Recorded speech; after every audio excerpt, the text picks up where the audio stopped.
ओम शांति। कर्मातीत अवस्था को प्राप्त करने के लिए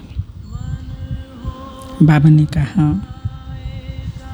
सब कुछ समेटना है।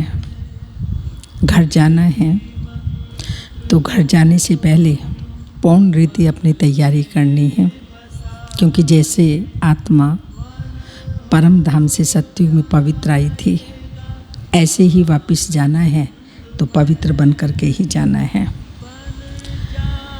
फिर बाबा ने कहा आप बच्चे स्वयं इस ज्ञान को सुनते हैं, धारण करते हैं, औरों को भी कराना है और साथ साथ ज्ञान धारण कराते हुए अधिक विस्तार में न जा कर के अपने प्यारे से प्यारे बाबुल को याद करना है, क्योंकि याद से ही आत्मा पावन बन रही है, याद से ही आत्मा शक्तिशाली बनती है और याद से आत्मा की कट निकलती है।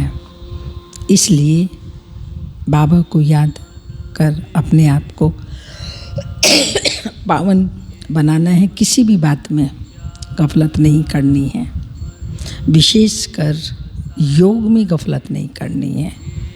योग बहुत बहुत ज़रूरी है। इसके साथ बाबा ने कहा क्रिमिनल एसाल्ट अभी तक भी होती है, उसको ख़त्म करने के लिए बाबा ने बहुत अच्छी युक्ति बताई है। आत्मा रूप में हम भाई भाई हैं और प्रजापिता ब्रह्मा की संतान होने के नाते ब्रह्मा कुमार कुमारी भाई बहन बहन भाई की कभी भी क्रिमिनल एसाल्ट हो न सके। इसलिए इस युक्ति को अपनाते हुए पवित्र बनना है। सुनते हैं बाबा की 27 तारीख की साकार मधुर अनमोल महावाक्य। मीठे बच्चे, योग बल से ही आत्मा की कट निकलेगी, इसलिए योग में कभी भी गफलत नहीं करो। क्वेश्चन है, बाप ने बच्चों को बेहद का वर्षा लेने की कौन सी युक्ति बताई जिसमें माया चारों तरफ विघ्न डालती है? आंसर है, बाबा ने युक्ति बताई बच्चे, तुम ब्रह्मा कुमार कुमारियाँ एक बाप के बच्चे आपस में भाई बहन हो। तुम कभी क्रिमिनल एसाल्ट नहीं कर सकते, भाई बहन विकार में नहीं जा सकते। तुम्हें शिव बाबा की मत पर चलकर बेहद का वर्षा लेना है, परंतु माया कम नहीं है, चारों तरफ इसमें ही विघन डालती रहती है। हम भाई बहन हैं, एक बाप से वर्षा लेते हैं, यह भूल जाते हैं। गीत है, तुम्हें पाके हमने जहाँ पा लिया। ओम शांति। गीत का एक अक्षर ही काफ़ी है। क्यों काफ़ी है? क्योंकि परमात्मा को, बाबा को पाकर के हमने सब कुछ पा लिया। कुछ ऐसा नहीं रहा जो हमें पाना है, किसी व्यक्ति की तरफ हमारी बुद्धि जाए। बाबा ने सब कुछ बच्चों को संगम युग पर दे दिया। बच्चे जानते हैं बेहद के बाप से बेहद का वर्षा मिलता है और कल्प कल्प मिलता है। यह भी बच्चे जानते हैं कि बेहद का वर्षा बरोबर भारत को मिला था, अब वह नहीं है, फिर से मिल रहा है। देखते हो अभी तो स्वर्ग का वर्षा नहीं, रावण द्वारा नरक का श्राप मिल रहा है। श्राप से मनुष्य दुखी होते हैं, वर अर्थात वर्षे से सुखी होते हैं। अब ब्राह्मण बच्चे जानते हैं वह है बेहद का निराकार बाप और प्रजापिता ब्रह्मा है बेहद का साकार बाप। बेहद के साकार बाप प्रजापिता ब्रह्मा बिगर कोई होता नहीं। भल गांधी को बापूजी कहते थे, परंतु कायदेशीर सारे मनुष्य सृष्टि का तो वह बापूजी हो न सके। सारी निराकारी वर्ल्ड का बापूजी है शिव। अभी तुम बच्चे जानते हो हम शिव बाबा के बने हैं। शिव बाबा ने आकर हमको अपना बनाया है वर्षा देने के लिए। मधुबन में आते हैं किसके लिए? शिव बाबा से मिलने के लिए। परंतु वह निराकार हैं, सिर्फ शिव बाबा कहने से समझेंगे नहीं। इसलिए कहा जाता है बाप दादा। शिव बाबा और ब्रह्मा दादा। दादे का नाम अलग है, बाप का नाम अलग है। वह निराकार सबका बाप भी है, सबका दादा भी है। सब बच्चों को बाप दादा से वर्षा मिलता है जरूर। बेहद के बाप से सबको वर्षा मिलता है। वह बाप ही सबका दुख हरता सुख करता है। सतयुग में कोई भी मनुष्य दुखी हो न सके। नाम है स्वर्ग। वह है हेवन स्थापन करने वाला गॉड फादर। भारत सबसे पुराने है तो जरूर सबसे नया था, तब तो अभी सबसे पुराना हुआ है। सतयुग कलयुग भारत को ही कहा जाता है। बरोबर भारत स्वर्ग था। ये लक्ष्मी नारायण राज्य करते थे। यह बुद्धि में है। अभी तुम लक्ष्मी नारायण के मंदिर में जाएंगे तो झट बुद्धि में आएगा। क्या बुद्धि में आएगा? कि इन्हों को ये वर्षा कैसे मिला, यह पूज्य कैसे बने, कब राज्य किया, किस द्वारा राज्य पाया। ये सारी बातें बुद्धि में आएंगी, क्योंकि हमें मालूम है कि इन्होंने कैसे राज्य पाया। ये सारा बुद्धि में आएगा। आगे लक्ष्मी नारायण के मंदिर में जाते थे, माला फेरते थे। ब्रह्मा बाबा कह रहे हैं ऑक्यूपेशन का कुछ भी पता नहीं था। अभी सिर्फ तुम्हारी बुद्धि में है, सो भी नंबर वार। तुम अभी लक्ष्मी नारायण के मंदिर में जाकर खड़े होंगे तो हर्षित होंगे। बुद्धि में है इन्होंने यह प्रारब्ध कैसे पाई थी। संगम युग पर ही पाई, क्योंकि संगम पर ही पुरानी दुनिया बदलने वाली है। संगम पर ही बाप ने आकर राजयोग सिखाया था।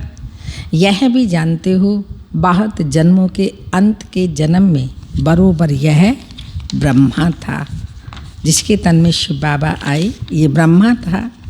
ब्रह्मा द्वारा विष्णुपुरी की स्थापना होती है। ये लक्ष्मी नारायण ही अगले जन्म में कौन थे?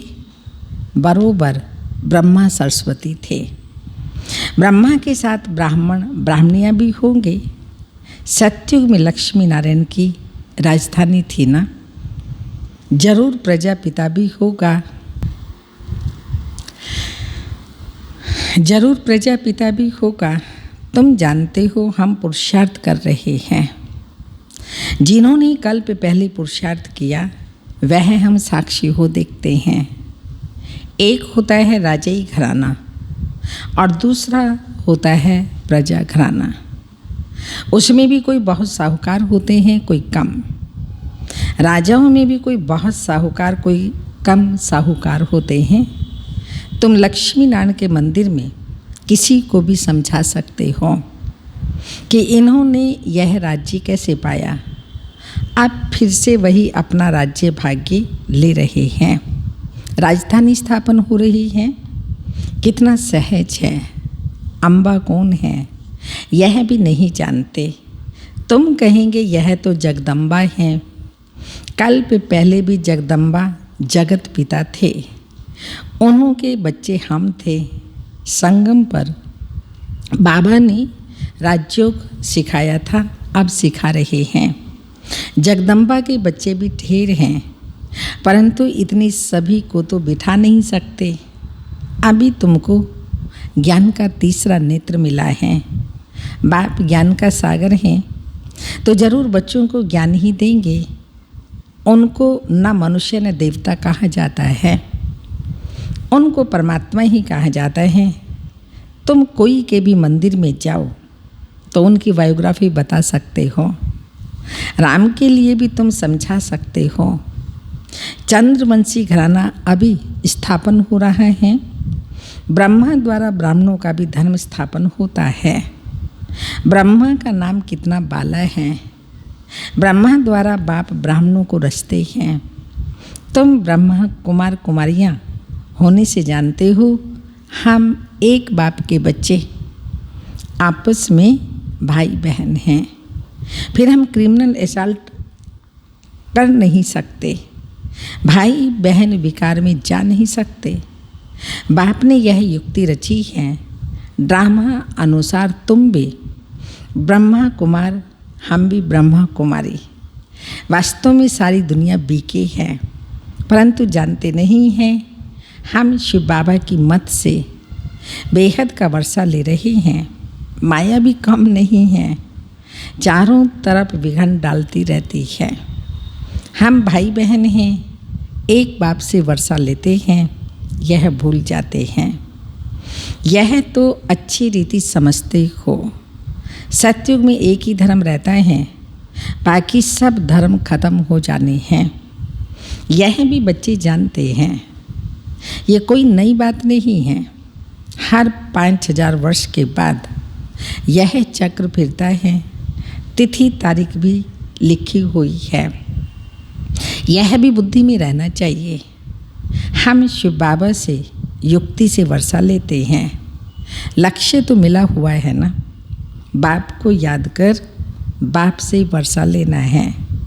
याद अर्थात बाबा को याद कर बाबा से वर्षा लेना है। याद अर्थात किसको कहेंगे याद?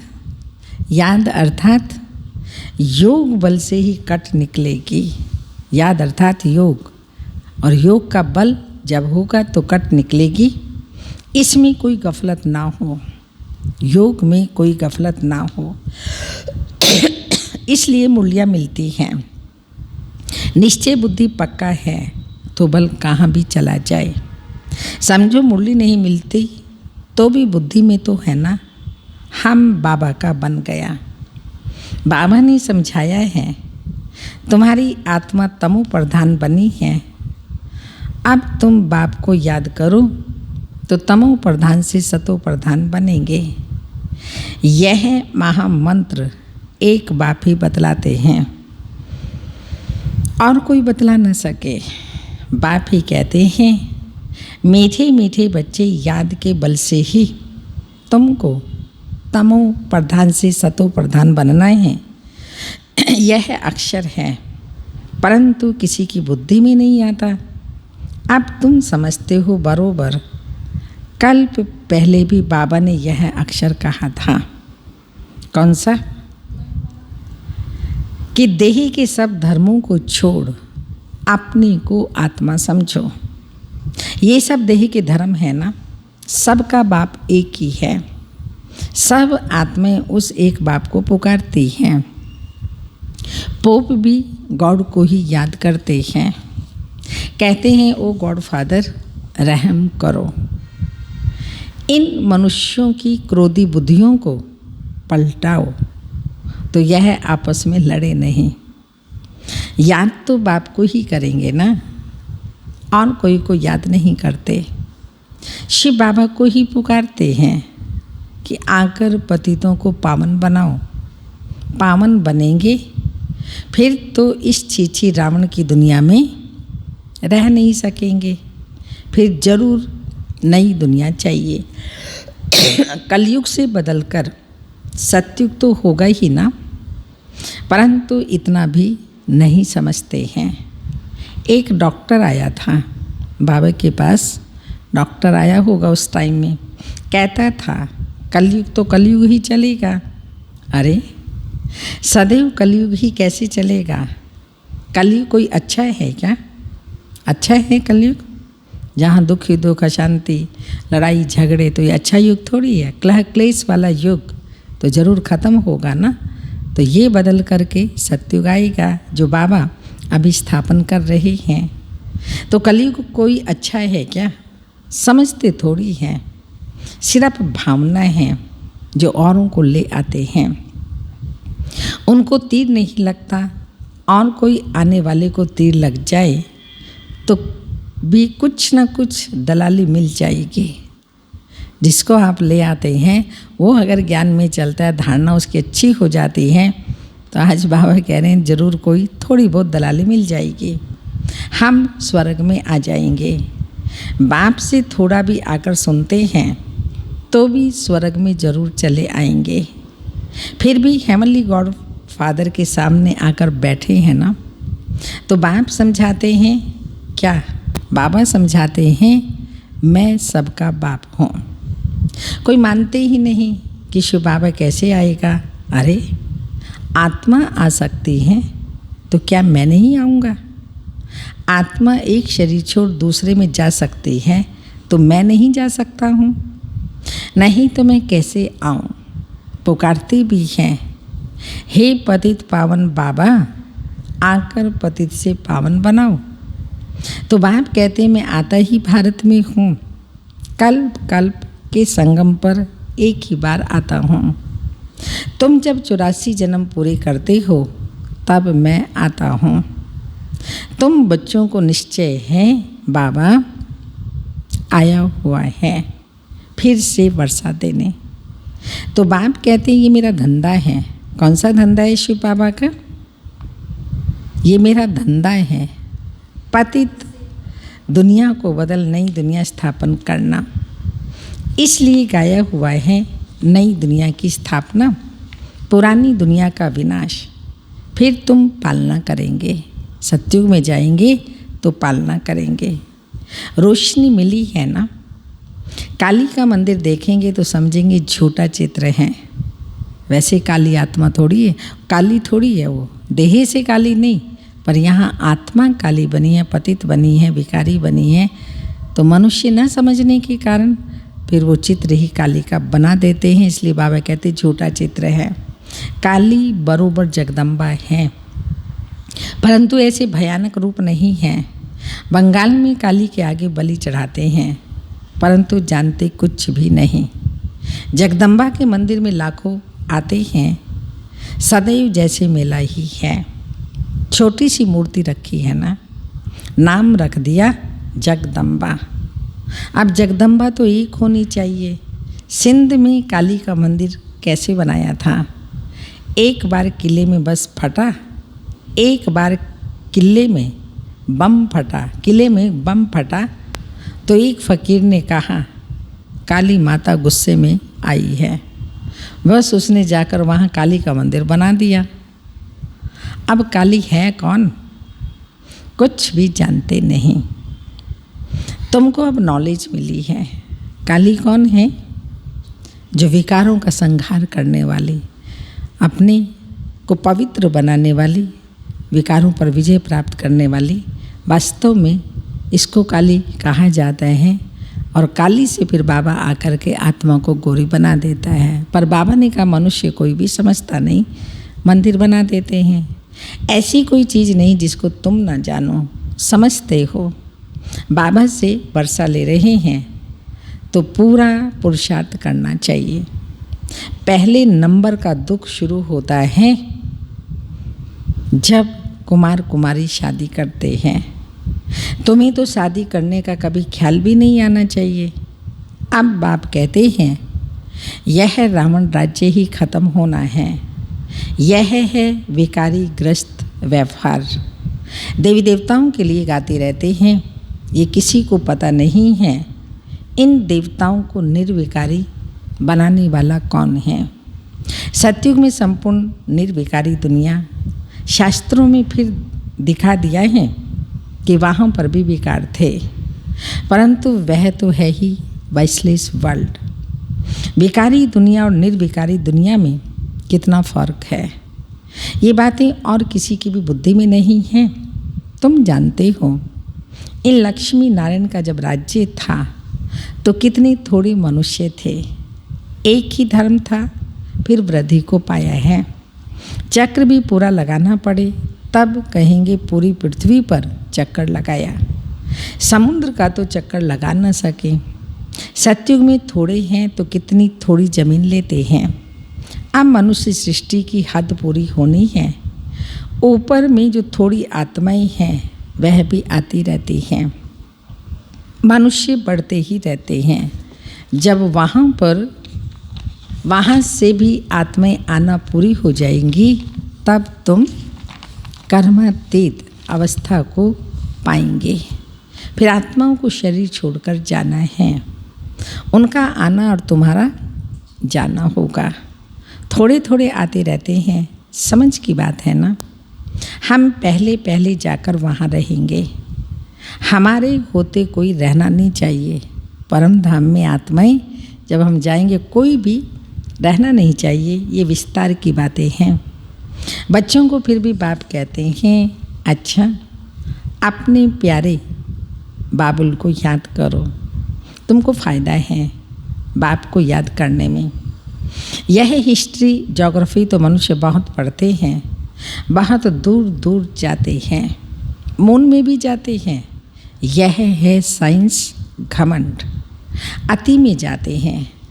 मून में कुछ खड़ा थोड़ी है। तुम तो सूर्य चांद से भी पार जाते हो। ये नॉलेज तुम्हारी बुद्धि में अभी है, समझते हो।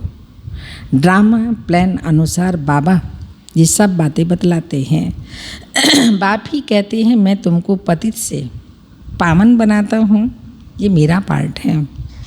भक्ति मार्ग में भी ये हमारा पार्ट है तो ड्रामा ना। जैसे तुम पार्टधारी हो मैं भी पार्टधारी हूँ। मेरा काम है, शिव बाबा का काम कौन सा है?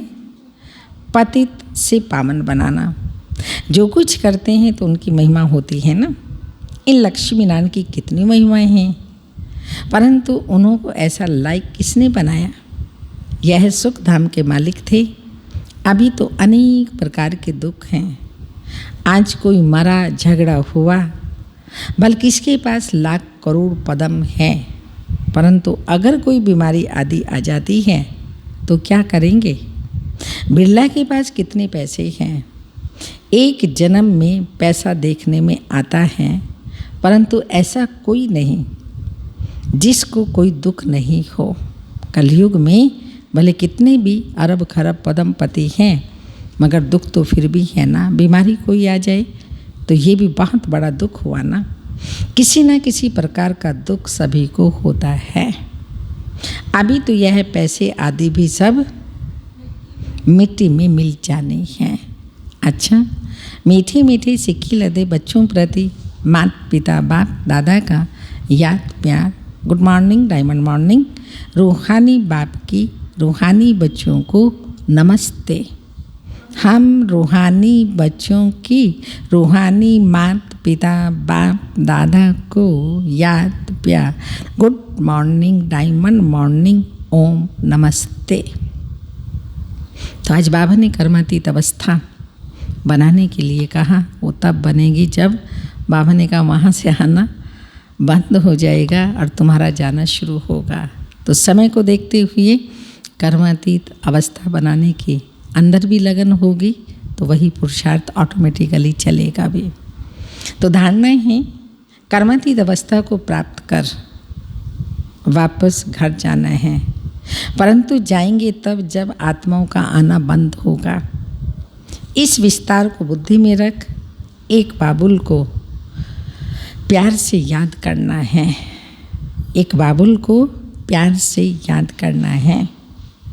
सेकंड पॉइंट है ज्ञान की रोशनी मिली है, इसलिए निश्चय बुद्धि बन बाप से पूरा भरोसा लेना है।